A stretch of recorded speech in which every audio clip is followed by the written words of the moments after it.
Alright, ladies and gentlemen, welcome back. My name is Time Burner. Today we're going to do part 2 of just Wargame Red Dragon deck, the basics of how decks should be structured for at least for online play, and just going over each individual tab. Today's video is actually going to be over the support tab and the tank tab. So the support tab, tank tab. Now, I want to go ahead and say that if you hear a little bit of wind noise in the background, I apologize. My air conditioner decided to go out, and of course it's 80 degrees outside with like 100% humidity here in southern Ohio.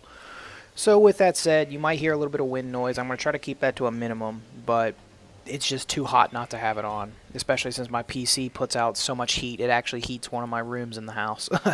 But that said, let's go ahead and get right into it, because I know that this video is going to be very long, very close to that 30-minute excuse me, that 30-minute goal that I try to stay under when I do these videos. So up first, we're actually going to go into the support tab. In the support tab, as you can see, I have 31 units. Now that tells you how many units are actually, how many vehicles or infantry that you can actually call out. So my infantry tab, I could potentially call out 48 separate units of infantry. So I'm trying to show you real quick. So I don't want to delete anything to show you, but basically there's 7 here, 9, 18, 7, and 7, so that's, you add that all together and that should be 48. I'm terrible at math, so I'm gonna just trust me. So with that said, this is my second largest tab in my multi-role Eastern Bloc deck, and for good reason. To me, the support tab is just as important, or just if I had to put an order, it'd be almost tied for first in terms of importance to me in my deck building, is infantry and support. I love the support class. It's very crucial, especially in Red Dragon, because there's a lot more aircraft. And so, as you can see, I'll just quickly tab through all my units. I have a bunch of anti-air capability, and then my mortar here in the last. But let's go ahead and get into the detail. So up first, I'm just going to go down the line. There's not really any particular order or specific order that I call these units out. It's usually just dependent on the situation. So up first is the Strope 2. This is a 60-point vehicle. It is, no, we're not going to rotate. Okay, there we go. It is a 60-point unit. It is Czechoslovakian, and I really love this unit. It's expensive, and I think a lot of people overlook it as in terms of quality. And some people are like, oh, whatever, it's just a special AA, or a unique AA for the Red 4, whatever. Actually, it's really effective. Now, and I'll show you why. If you look at the stats, it's got a 30mm autocannon. Well, that's nothing new. But if you look for the range, it's 2,800 meters. That is fantastic. And the beauty of this is about the same price as a Tunguska. And a lot of people say, well, why don't you just get the Tunguska? It's better. It's more accurate. Yes, the Tunguska is more accurate because of the gun uses radar. If you look, this is the East German version. It uses a radar gun at 2,800 meters for helicopters. The Strobe 2 doesn't use radar for 2,800 meters of accuracy against helicopters. What does this mean? This means that I do not have to micromanage this vehicle. I can call it in. It can shoot down helicopters at 2,800 meters, and I do not have to worry about a seed aircraft blowing this thing up. It's a lot less, or excuse me, it's a lot more independent. I don't have to micromanage this. There's other anti-air assets that I much rather spend my time microing than this. This is kind of my, I would consider middle to front line anti-air defense. Okay, so I love it. It's wheeled. It's it's a wheeled vehicle, so it's very quick. It's very easy to call in and get to a location. It's unfortunately not amphibious, but that's okay. The only negative, the biggest con to this vehicle, in my opinion, is gotta be the fact that the Iglas, it has anti-air missiles, or infrared AA missiles, but the range is okay. It only carries 4 of them. So this thing has to be constantly supplied. That is the biggest downfall to this vehicle, is just it does not carry a lot of supplies on board. Okay, so moving on to the next vehicle, this is actually what I would consider I guess you could say, the last line of my defense, or the biggest unit in my AA defense. This is the Czechoslovakian Cub M4. This is basically, well, it's basically the Buk, except it's not, or well, it's just, what is the I can't remember off the top of my head the Russian version of this, but basically it's a copy of a Russian anti-air missile. It's, you know, it's got 4,500 meters in range against airplanes, 2,800 against helicopters, and it's 65% accuracy. It's good. It's good Russian anti-air missiles. There's nothing special about this unit, so we're just gonna kind of gloss over it. But basically, this is my Patriot missile. This is the Mac Daddy. If I'm calling this thing out, it's to shoot down planes. Like the enemy has a lot of planes coming at me, and I need something to take them out. This thing will do it. If I get one hit with this, I've seen aircraft get one-shotted by this one battery before. Now, does that happen every time? No, it doesn't. But I have seen it happen, especially like helicopters. If there's a group of helicopters, far more often than shooting down airplanes in one shot, I've seen this thing take out several helicopters with one missile. So when you call in 2 helicopters, or a group of 2 helicopters, they fly close enough that if they get hit with a big enough missile, you can kill both of those helicopters. And this thing is big enough to do just that. And so that's why I love them. The price point, it's not bad. It's 75 points, so it's not really that expensive. And it's a solid defense. The only negative, or I guess if you had to put a negative on this vehicle, is that it's radar and you have to micro it. So seed aircraft love to chew this thing up, and they will. This thing has no defense against seed aircraft. It has no armor. This is not something you want to put on your front line unless you want to lose 75 points. So, next on my list, basically, I'm not going to try to pronounce the flaw, whatever. I'm not going to try to pronounce that. I'm just going to I call it the Quad Zoo, is what I call this, because basically, if you look, it says 23/4M. Basically, this is a Quad Zoo 23. It's basically what this is, except that it also has radar capability, so it's a lot more accurate. This is something that this unit serves a dual role. Not only is it very good kinetic AA, it's really good at shooting and shooting down and stunning enemy helicopters. I'm messing my words up today. But it kind of, as unfortunate it is to say this, I don't like losing troops on purpose, if that makes sense. No commander should be willing to sacrifice a unit. I don't like doing that. But with that said, if I have to, I would rather a seed missile take this thing out than my Cub M4, this thing over here. So this is my frontline radar, so that it kind of hopefully soaks up most of the seed aircraft missiles if they come out. It can defend itself. It's not the most deadly vehicle, but if you get 2 or 3 of these together and they lock onto a single target, these things will take them down. It just, you're gonna need multiples. One of these, unless the pilot is just doing circles and the enemy has forgot to micromanage their aircraft, unless he's just blatantly doing circles above you, you're probably not going to shoot it down. But you'll definitely stun something, and if a helicopter flies by, this will scare the crap out of them, because the fire rate on this thing is ridiculous. But other than that, it's not amphibious, it's kind of slow, it's a big target, it's not the most deadly, but it's good. It's a good stopgap between your lighter AA and your heavier AA. It's definitely it's right down the middle of the road. So, with that said, I'm going to go on to basically my next frontline AA unit. So, I keep saying frontline, and let me put this image in your head. So, think of your AA defense, and I know this is going to be kind of a terrible representation, but basically, think of your AA blanket as a wedding cake, right? The wedding cake is big at the bottom, narrow at the top. Right? It goes up in tiers. So when I say front line, the top of the cake is this unit right here, the MTLB Strelzla. Basically, the kind of Strela gun truck thing. I don't even know how to pronounce that.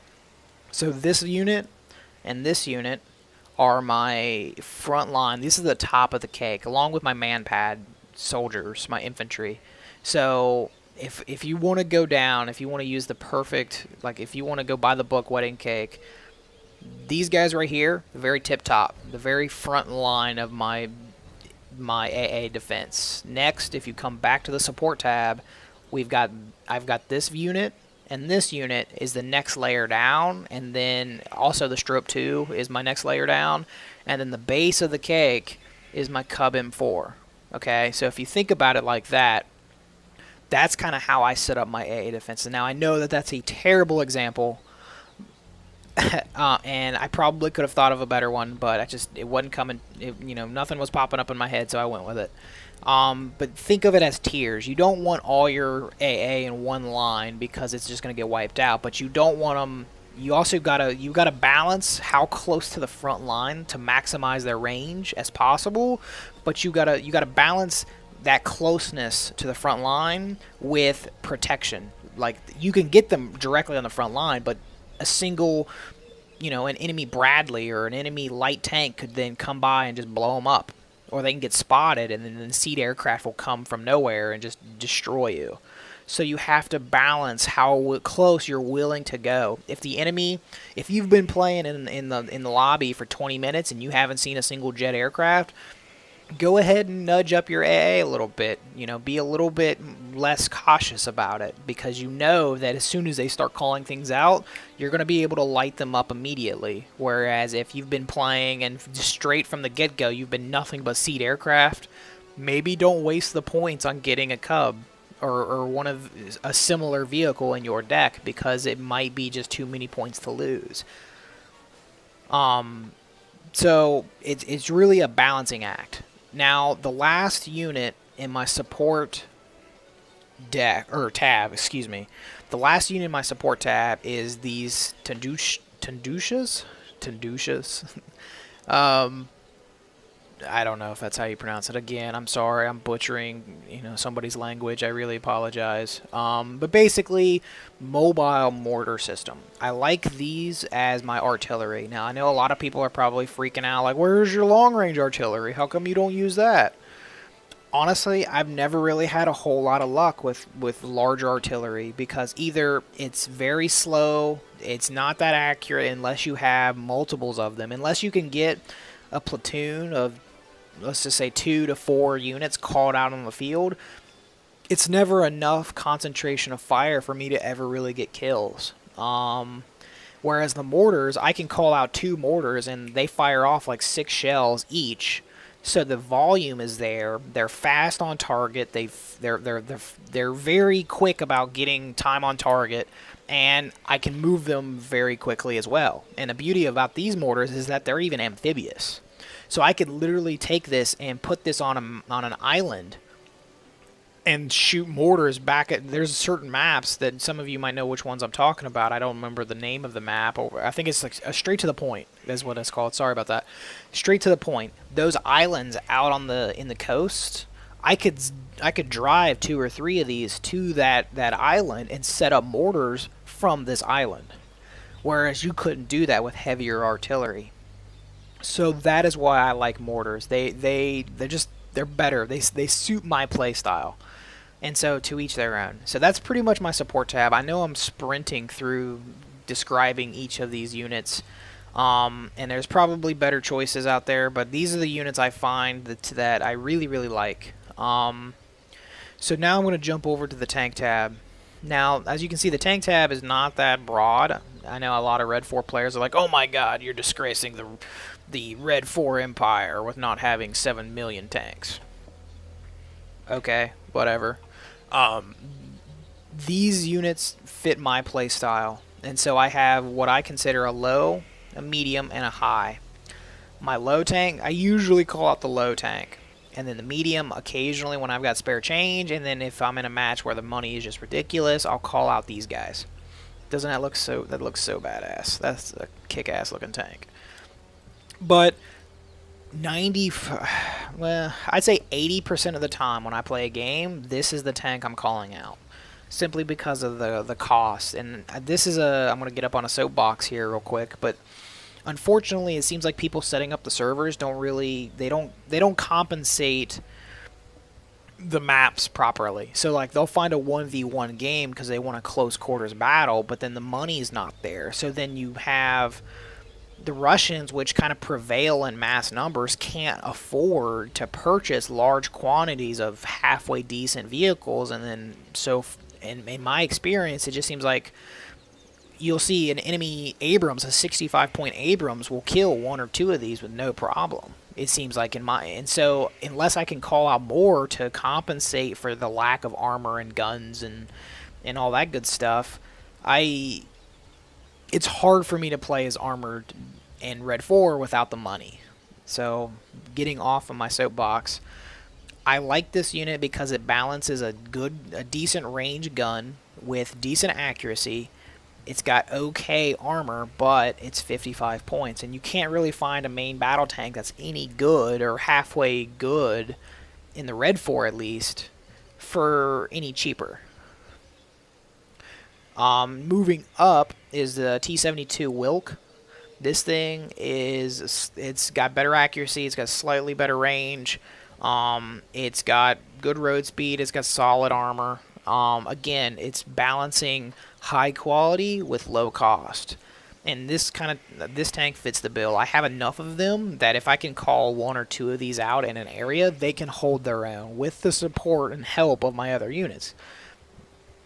I think a lot of people will try to use tanks in a fashion like, oh, I got a tank now, I can just walk over everybody, whereas in reality, the tank is just is an extra piece in your army. If you don't have other pieces to support it, it's just gonna get demolished. If you can't support, each unit supports each other.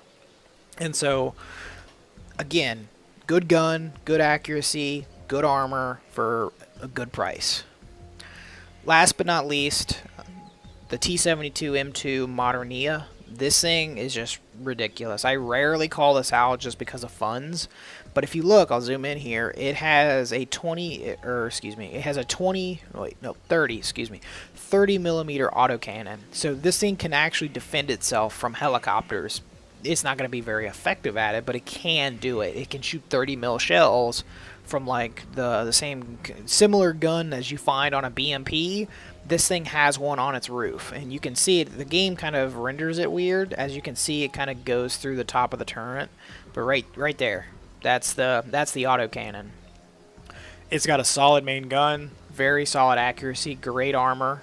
It has good speed. It's fairly quick for being a tank, and all around, it's just a very fun tank to play or to call out, because it really people don't expect it sometimes, because they'll see T-72 and they're like, oh, okay, whatever, I'll send my Abrams up, and then they send their Abrams up, and then this thing demolishes it because it's got its AP is 23 on its main gun. So this pretty much can barely pin an Abrams from the front, like a high-end Abrams from the front. So a lower end, like an M60 Patton or, a Bradley fighting vehicle, this thing will just destroy in like one, maybe two shots.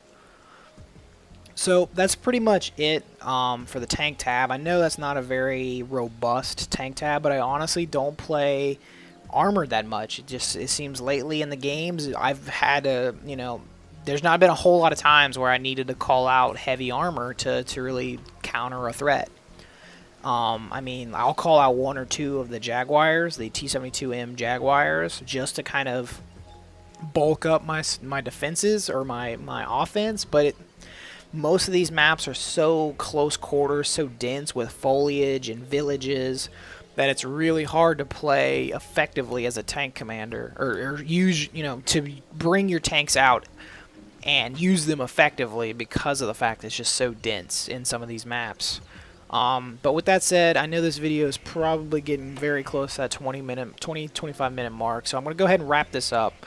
In the next video, we're going to go over recon. Again, one of the top 3 tabs, in my opinion, and most important.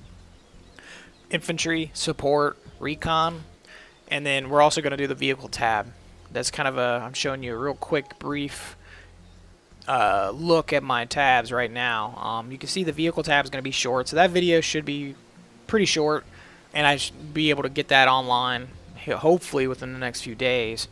And then we'll just continue our way down until we get to the end. So until next time, guys, I appreciate you watching. Please like, comment, subscribe, leave any tips, tricks, ideas, what your thoughts are, what you like, what you didn't like. Please feel free, leave those in the comments. I do read them.